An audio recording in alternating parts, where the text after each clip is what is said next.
Hi friends, welcome to employees pensions news. Friends, ఇప్పుడే అందిన వార్త. ఈపీఎఫ్ఓ పెన్షనర్లకు గుడ్ న్యూస్. ఇకపై ఇది అవసరం లేదు. వివరాలు వీడియోలో తెలుసుకుందాం. వీడియోని మాత్రం ఎక్కడ స్కిప్ చేయకుండా కంప్లీట్గా చూడండి. వీడియోని చూస్తున్నారు కానీ మన ఛానల్ని సబ్స్క్రైబ్ చేసుకోవడం మాత్రం మర్చిపోతున్నారు. ఫ్రెండ్స్, దయచేసి సబ్స్క్రైబ్ చేసుకోండి. సబ్స్క్రైబ్ చేసుకోవడం వల్ల లేటెస్ట్ పెన్షన్స్ న్యూస్ అన్ని ఎప్పటికప్పుడు మన ఛానల్ ద్వారా మీకు తెలియజేయడం జరుగుతుంది. అదేవిధంగా లైక్ చేసినట్లయితే మరింత మందికి సమాచారం చేరుకుంటుంది. ఇంకా వివరాల్లోకి అయితే వెళ్ళిపోదాం. ఉద్యోగ భవిష్య నిధి సంస్థ ఆన్లైన్లో నగదు ఉపసంహరణను మరింత సులభతరం చేసింది. ఇకపై ఆన్లైన్లో డబ్బును విత్డ్రా చేసుకోవాలంటే క్యాన్సిల్ చేసిన చెక్ అప్లోడ్ చేసే అవసరాన్ని తప్పించింది. దీంతో పాటు బ్యాంకు ఖాతాను యజమానులు ధృవీకరించవలసిన అవసరం లేదని పేర్కొంది. ఈ ఫస్ట్ ట్రాక్ క్లైమ్ సెటిల్మెంట్ ప్రక్రియతో దాదాపు 8 కోట్ల మందికి ప్రయోజనం చేకూరనుంది. ఈ మేరకు కార్మిక మంత్రిత్వ శాఖ గురువారం ఒక ప్రకటన విడుదల చేసింది.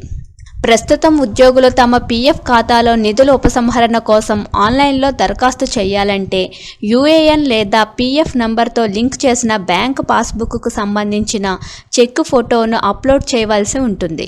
ఆ తర్వాత దరఖాస్తుదారుని బ్యాంకు ఖాతా వివరాలు కూడా యజమానులు ఆమోదించాల్సి ఉంటుంది. అంటే ఈ రెండించెల వెరిఫికేషన్ పూర్తి అయిన తర్వాతే నగదు చేతికందేది. ఈ అవసరాన్ని ఈపీఎఫ్ఓ పూర్తిగా తొలగించినట్లు కార్మిక మంత్రిత్వ శాఖ తెలిపింది. క్లైమ్ సెటిల్మెంట్ ప్రక్రియ వేగవంతం చేయడంతో పాటు క్లైమ్ తిరస్కరణల్ని తగ్గించేందుకు ఈ చర్యలు సహాయపడుతుందని పేర్కొంది. వాస్తవానికి కేవైసీ అప్డేట్ చేసిన సభ్యులకు ఈ నిబంధనను పైలట్ ప్రాజెక్టు భాగంగా ఇదివరకే తొలగించారు. 2024 మే 28న పైలట్ విధానాన్ని లాంచ్ చేశారు.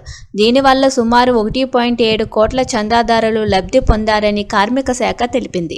ఇది విజయవంతం కావడంతో సభ్యులందరికీ ఈ సదుపాయం కల్పిస్తున్నట్లు పేర్కొంది.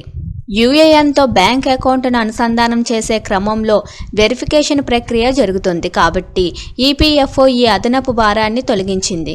కొన్నిసార్లు క్వాలిటీ లేని ఇమేజ్లు అప్లోడ్ అవ్వడం వల్ల క్లెయిమ్లు రిజెక్ట్ అవుతున్న ఉదాంతాలు దృష్టికి రావడంతో ఈ నిర్ణయం తీసుకున్నారు. దీంతో పాటు యూఏఎన్తో అనుసంధానమైన బ్యాంక్ ఖాతాను మార్చుకోవాలన్న ఖాతా నెంబరు, ఐఎఫ్ఎస్సి కోడ్ ఎంటర్ చేసి ఆధార్ ఓటీపీతో సులువుగా అథెంటికేషన్ పూర్తి చేయవచ్చని కార్మిక మంత్రిత్వ శాఖ తెలిపింది.